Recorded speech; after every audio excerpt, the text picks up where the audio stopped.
Welcome back. Let's now see the three data transformation methods in practice. So here in this session, we are starting with the map method. In the previous lecture, we already learned about the map method, and that is at another way that we can use to loop over the arrays. But unlike for each, the map method will give us a brand new array. And this new array will contain in each position the results of applying a callback function to the original array elements. So let's see that how it works. And let's start by bringing back our moments array here. That is this one. And now we will try to convert them in the US.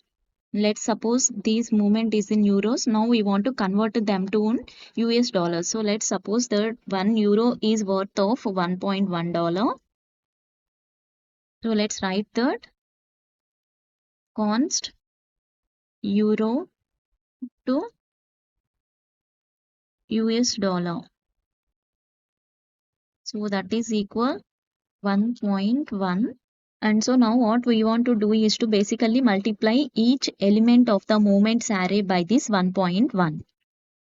So let's say moments dot map, and for each method we need to call back function. So for that, let's write here function, and in this function we also get an argument. So just like in a for each method that we studied before, and that's why I said back that once you understood the map method, all the other is a lot easier to understand. So move, and then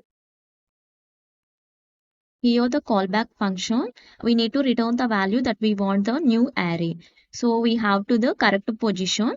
So in this case, we want the original array. So let's write here return moment, and now here this is the times the euro to USD conversion rate. So let's write here euro to USD. And this will make sense when we now see this result. So let's actually store it to a variable. We already know that the map method will return a brand new array. So for that right here, const, we need to store that in somewhere. So for that, I'm giving here moments USD, that is equal, and then log to the console.log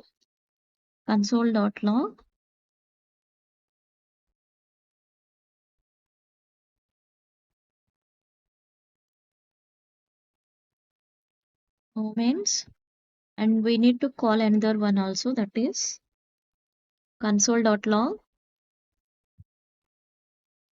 moments USD.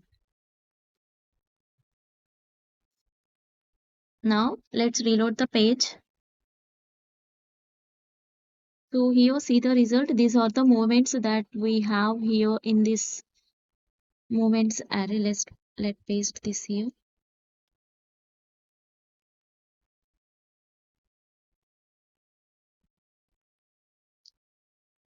These are the moments.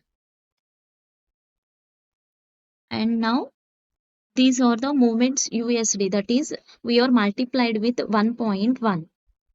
Here we have the moments in 200 and the new value that is multiplied by 1.1 that we have here 220.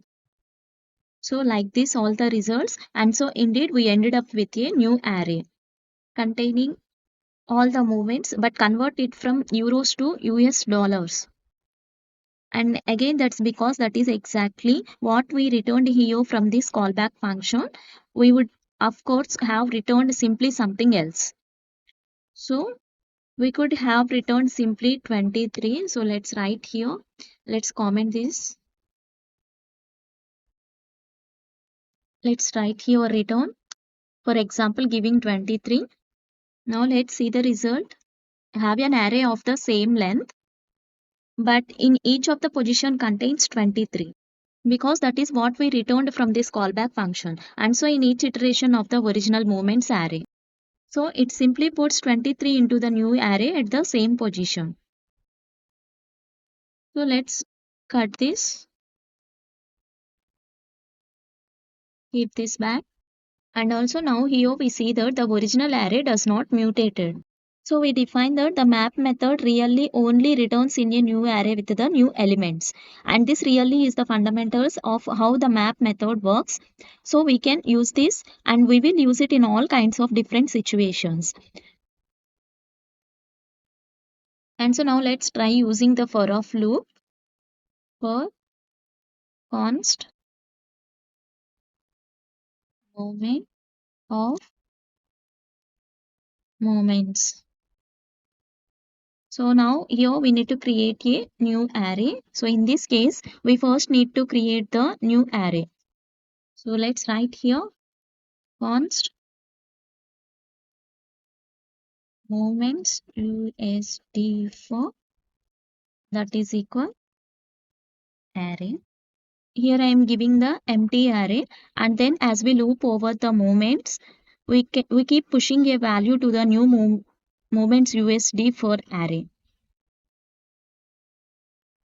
So now let's write here moments USD for dot push. So push more current element times euros to USD. So right here move star euro to USD. And then let's log this to console. Dot log moments USD for. Now let's see the result. Moments USD for is not defined. Moments. Reload. See here we have the same result. So here in this map method, we have created a function to solve this problem of creating new array. While here we simply loop one array. And after that we have manually created a new one. And so these two are completely different philosophies. So this is here more in line with the functional programming, which is something that I have mentioned a couple of times in this course. And we will talk about it later in greater detail in modern JavaScript. There is definitely a push going on in the direction of functional programming. So over a more functional programming and therefore in modern JavaScript, this here is the way to go. So using methods together with the callback functions like this is a new and modern way of doing stuff. But now let's actually make our callback function here look a little bit cleaner. So this callback function, we can simply simplify this one. So do you remember arrow functions? It could perfectly use this arrow function and simplify it as here into just one line of code. Now let's do the replacing this callback function by using arrow method. So now let's just copy this one and then paste here. And then simply remove this function and also these here parentheses, because here we have only one argument, and then simply place here arrow. Now finally we have one line of code and we can remove the curly braces and even remove the return statement. So this code that we have here now, remove these curly braces and then this return also. Now it is exactly the same as before, and now let's place this in comments. Now let's reload. See here we have the same result. So this is how actually the arrow function works. Now we are done with this, and now let's more explore the more method that is based on the map method. So just like to for each method and the map method also have access to the exact same three parameters. So besides the current array element, which is the one here, we also get access to the current index as well as the whole array. So let's now use the map method to loop again. That is, let's write here moments dot map. And so now we are going to create a string. So that is this one.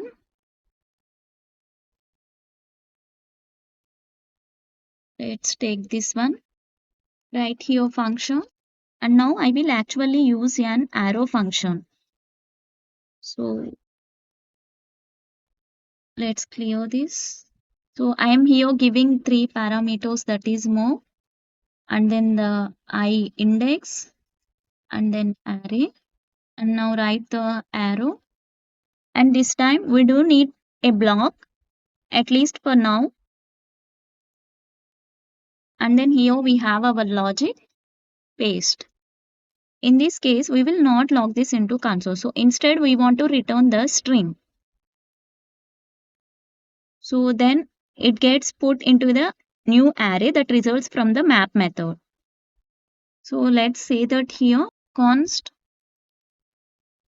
movements description, that is equal. And so now here we don't want to log something to the console. Instead of that, let's say here return. Here also return. And we have passed that here move. So replace this with move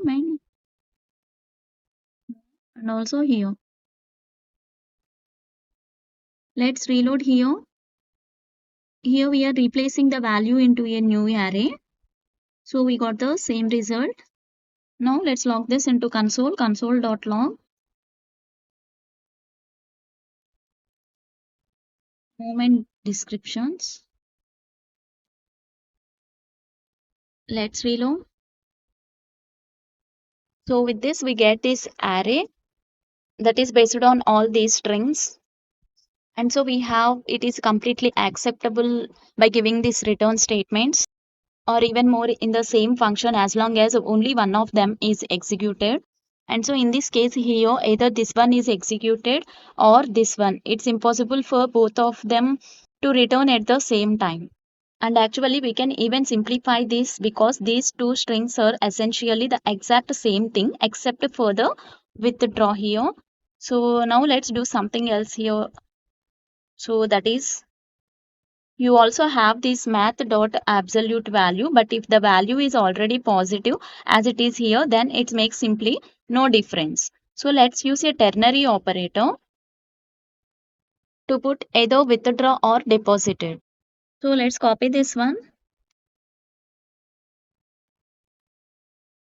and then paste here.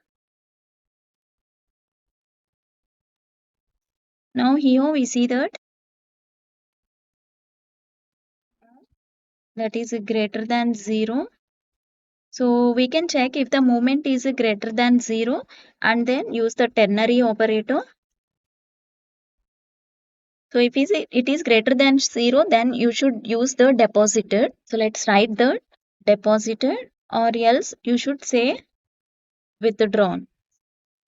And therefore we don't need this keyword anymore. So let's remove this. Now let's reload. We have the same result. Now in this case we don't need this array here, so that's actually also get rid of it. And it's good idea to keep in mind why we actually get access to these two parameters here. So one more time, all we need here is to pass this callback function into the map method, right? So we do not call this function by ourselves. It is the map method who we will call this function for each of the array elements in the movement array. Now each time that the map method calls or callback, it will simply pass in the current array element as well as the current index and the whole array. And of these three, here we are only using the first two, just the current element and the current index, all right? Now with this, I hope that by it is really crystal clear how this always works. Now you could say that what we did here with this map method is essentially the same as what we did for each method. But in fact, there is a big difference between these two approaches. So before we printed each line individually to the console as we were looping over the array. So in each of the iterations, we performed some actions that was then visible in the console, and we can call this a side effect. So the for each method creates side effects, but now here with this map method, all we did was to return each of the strings from callback. And so basically they got added into a new array, and then finally we logged that entire array to the console and not the elements one by one. So here in this map method, we didn't create a side effect in each of the iteration. All we did was to build a brand new array, and this idea of side effects will become important again. So we talk more about the functional programming. Now we see that how this map method works in the next video, and we will see more practical application of it in the context of our Bankist application. So this is all about the session. See you in the next one. Thank you.